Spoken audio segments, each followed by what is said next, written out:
어깨 수술하면 사실 예전에는 이건 뭐 운동선수들이 하는 수술 아니야? 뭐 이렇게 생각하는 분들이 굉장히 많았던 것 같아요. 네. 그런데 요즘은 진짜 주위 둘러보면은 어깨 수술하신 분들 정말 많고 실제로 어깨 수술이 어떻게 진행되는지 또 수술한 다음에 어떻게 관리해야 되는지 굉장히 궁금해 하실 것 같아요. 맞아요. 그래서 오늘은 우리 어깨명의 조남수 원장님을 모시고 한번 말씀 나눠보도록 하겠습니다.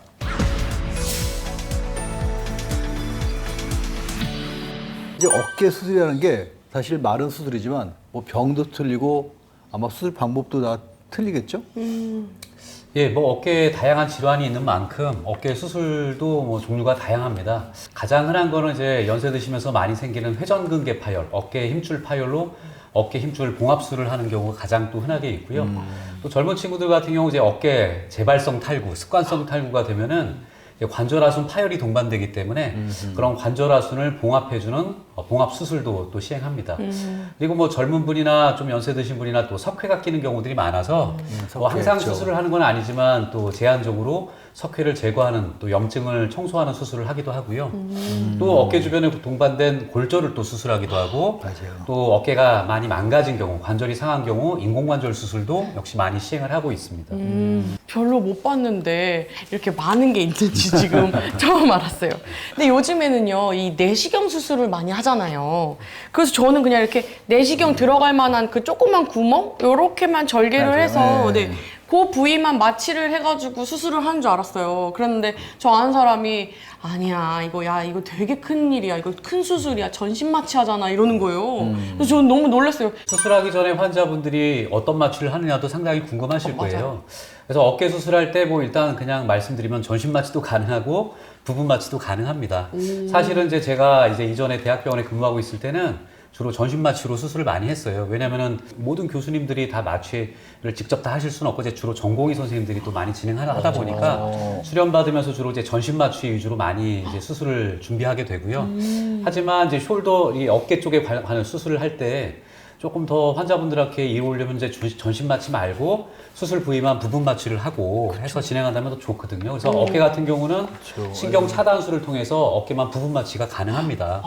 그래서 이제 그런 것들이 하려면 좀 이런 세팅도 되고 준비가 좀 잘 되어 있어야 되기 때문에 주로 이제 저희 병원 같은 전문 병원에서는 이제 주로 이제 이런 부분 마취를 많이 하고 하는 동안 근데 또 전신 마취가 아니면 환자분들이 불안해 하실 수 있잖아요. 그쵸. 그래서 그때는 좀 수면 마취까지 같이 해서 저도 이제 환자분들에게 설명드리는 게 위 내시경 할 때 수면 내시경 하듯이 어깨 수술할 때도 잠깐 한숨 주무시고 나면 다 끝나 있을 겁니다. 보통 그렇게 설명을 드리곤 합니다. 그래서 부분 마취로도 진행은 가능합니다. 그걸 환자가 선택해요?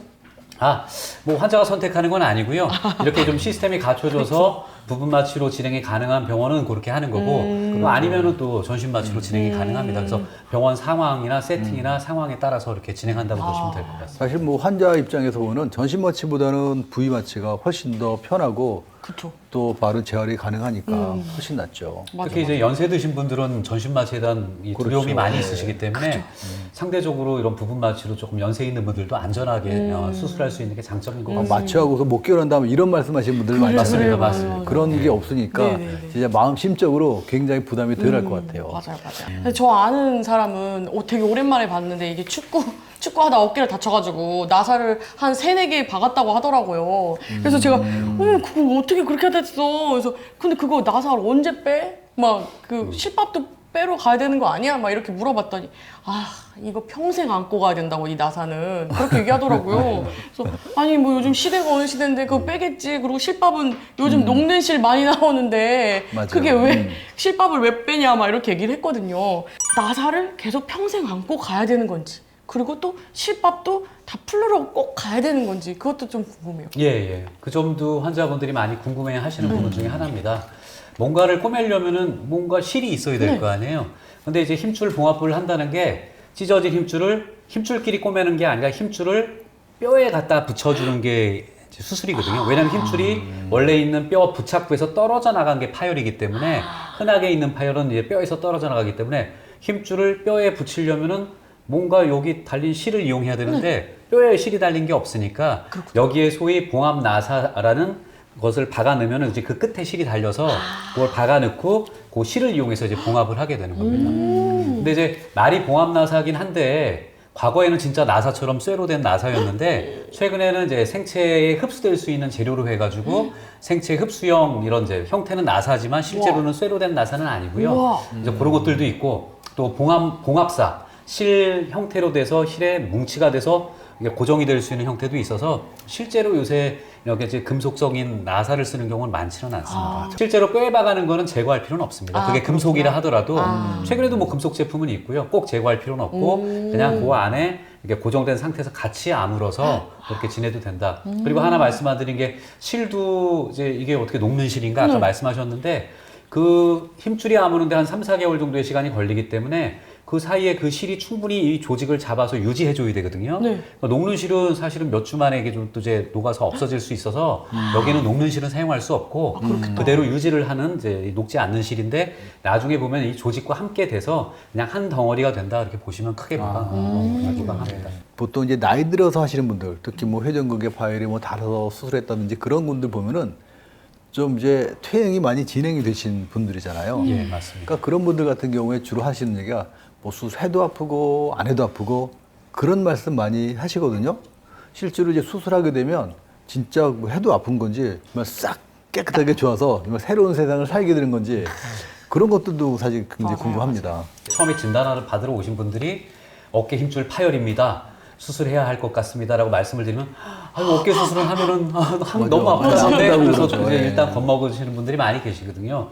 사실은 이제 수술하고 나서 안 좋아질 거면 뭐 수술을 왜 받겠어요. 다 나중에 가면 기능적으로 좋아지는데 그 과정이 조금 이제 길고 힘들기 때문에 그런 얘기들이 좀 많으신 것 같아요.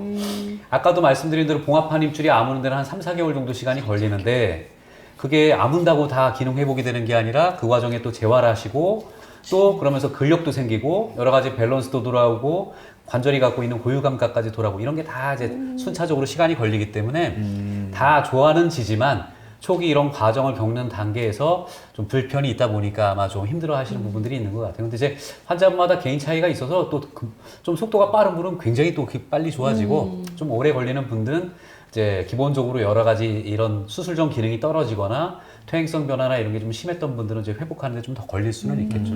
하지만 잘 노력하고 재활하고 하시면은 결과적으로 다 좋아지실 수 있어서 수술이 필요한 경우는 어쩔 수 없이 또 네, 봉합 수술이랑 필요하다 생각은 듭니다. 그러면 이 수술 뒤에 꼭 따라오는 게 바로 지금 말씀하신 재활. 재활. 네, 재활. 재활이잖아요. 근데 이제 어깨를, 제 생각에는 어깨를 너무 많이 써가지고 수술을 했는데 수술한 다음엔 최대한 안 써야지 얘가 이제 조금 아물고 이제 좀 이제 안 아프고 그런 거 아닌가 이런 생각도 들거든요. 근데 이 수술한 뒤에 재활 기간은 얼마나 되고 또 어떻게 재활을 해야 되는지 저희가 또 이제 유튜브를 또 오래 하다 보니까 재활을 잘 하는 방법이 또 그렇죠. 뭔지도 또 알아야 되잖아요. 예. 그런 거에 대해서도 좀 얘기해 주세요. 이제 수술하고 상태에 따라서 고정기간, 팔걸이 고정기간도 좀 차이가 난다 말씀드린 것처럼 재활도 이제 이 수술 전 상태 심한 정도에 따라서 좀 차이가 날 수 있겠습니다. 그래서 수술 전에 별로 심한 큰 파열이 아니었으면은 작은 파열이었으면은 고정 기간도 좀 짧고 빨리 재활 운동을 시작할 수 있습니다. 하지만 사이즈가 좀 커질수록 이제 고정 기간도 길어지고 그만큼 재활 시작이 늦어지는데 재활 과정은 이제 제일 먼저 항상 어떤 관절이든지 관절의 운동 범위를 먼저 늘려주는 게 제일 첫 번째가 되겠고요. 그리고 모든 운동 범위가 좀 만들어지면 그 다음에 이제 근력을 키우는 것들, 그리고 이제 쓰면서 여러 가지 또 이제 기본적인 감각이나 이런 것들이 이제 회복되는 과정을 겪게 되는데 다 이제 환자분 상태에 따라서 맞춰서 재활이나 이런 것들도 이제 순차적으로 진행돼야 된다 이렇게 보시면 되겠습니다. 항상 허리 수술을 하게 보면은 그러니까 수술한 다음에 뭐 계속 아파 이런 말씀 많이 하시는 분들 있거든요. 그러니까 어깨도 그런 분들 있겠죠. 수술하고 이제 정상적인 회복 기간이 지났는데도 좀 통증이 좀 지속된다 하면은 이제 이 힘줄이 아무는 과정에 동반되는 염증이나 이런 것들 때문에 통증을 조금 오래 이제 동반해 가는 경우가 있는 것 같고요. 그리고 이제 방금 또 재활도 말씀드렸지만 재활이 적절하게 진행되지 않아서 어깨 운동 범위 회복이 좀 늦어서 어깨가 굳어 있는 강직 그런 것과 유사한 통증이 좀 함께 좀 오래 지속될 수 있는 부분이 있습니다. 그래서 그런 경우 염증을 좀 잘 조절하고 적절한 재활 운동을 잘해서 어깨 유연성을 좀 빨리 회복하면은 그런 분들도 결과적으로 좋은 쪽으로 갈 수 있는데 그런 과정이 적절하게 진행되지 않으면은 좀 그런 회복이 좀 통증이 오래가고 좀 늦을 수 있겠습니다. 그러니까 어깨는 그러니까 수술하고 나서의 재활이 굉장히 중요하네요. 맞습니다.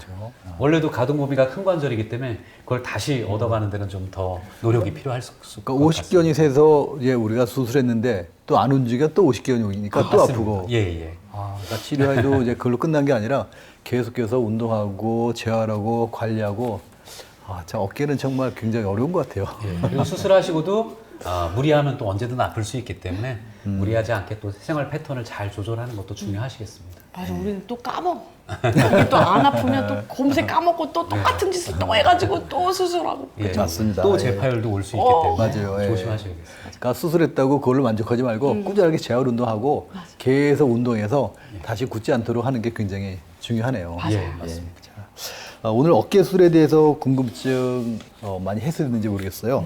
아직도 더 궁금한 게 있으시면 뭐 댓글에 남겨주시면 저희가 다음 시간에 또 다시 한번 다뤄보도록 하겠습니다. 구독과 좋아요, 알림 설정까지 꾹꾹꾹 눌러주시고 다음 시간에 다시 뵙도록 하겠습니다. 감사합니다.